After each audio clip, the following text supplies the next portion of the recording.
sabi po dyan, number 1, ano yung gagawin natin para magpasalamat ako in all circumstances? Number 1, sabi dyan, start to find a reason.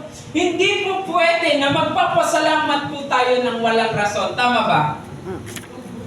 Mahirap talaga magpasalamat sa Diyos kapag wala kang rason para magpasalamat.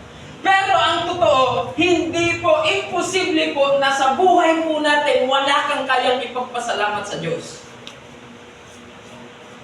Ano po?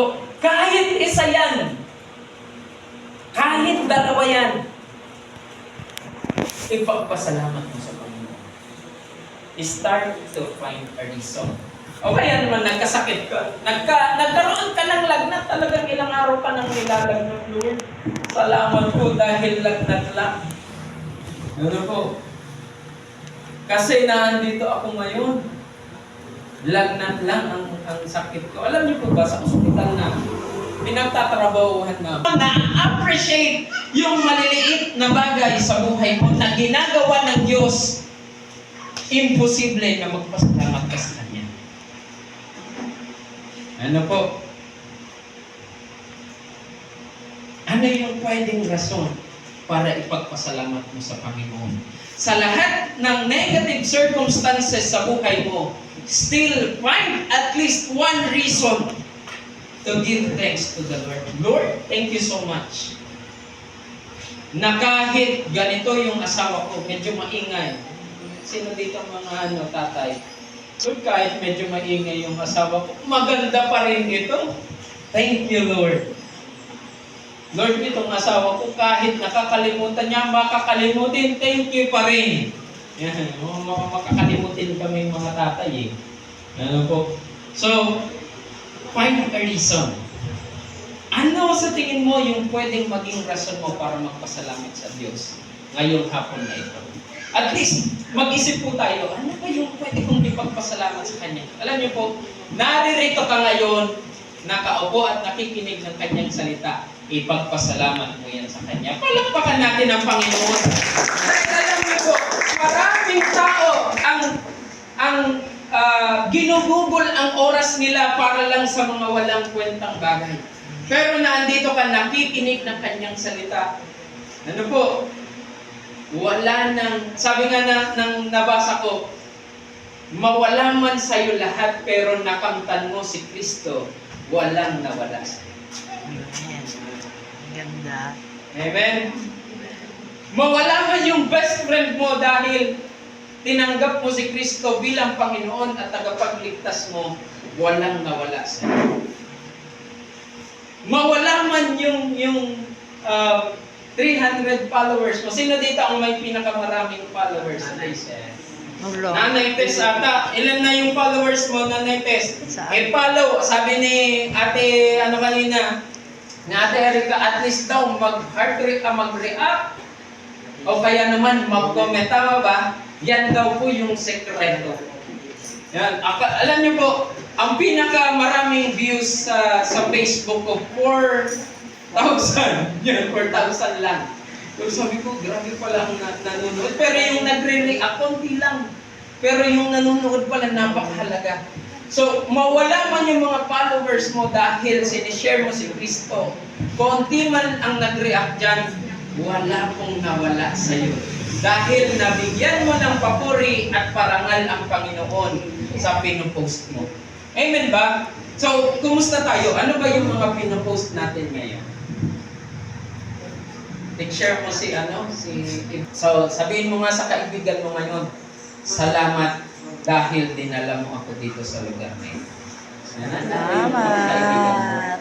Salamat. Alam niyo po, isang bagay na in-invite ka ng kaibigan mo, dapat mong ipagpasalamat yan.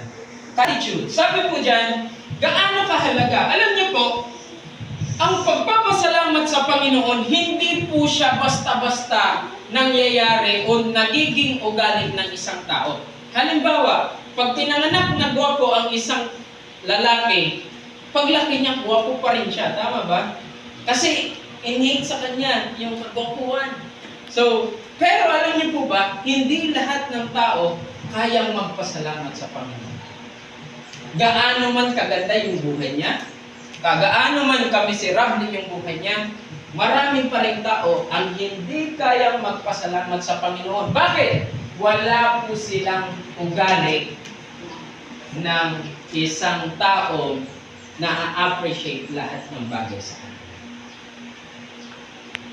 Ano po? So, hindi po siya blink of an eye na meron ka na kapag pinanganak ka, kaya mo nang magpasalamat. Hindi po. So, ang pagpapasalamat po, ugali po yan. Dinidevelop po yan sa bawat tao, sa bawat Kristiyano.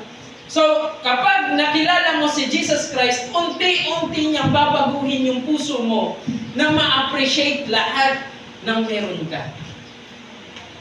Ano po?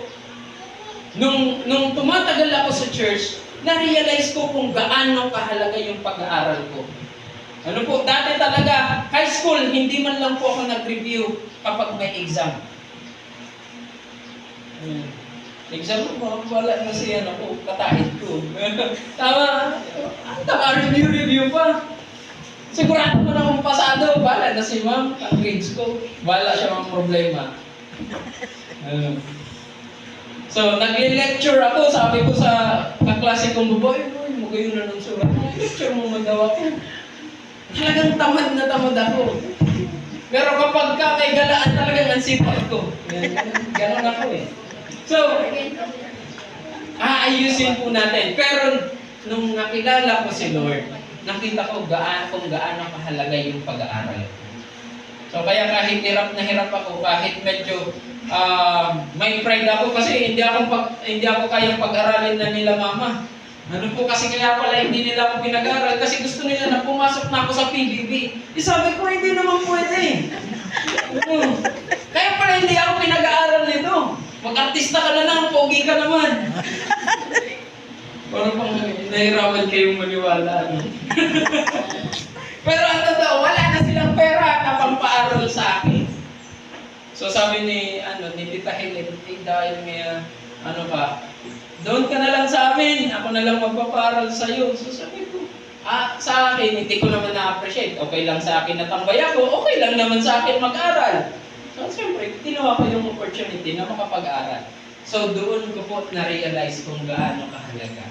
The more na nagmamature kayo sa relationship nyo kay Lord, the more na ibabalyo nyo lahat ng bagay na nasa paligid nyo.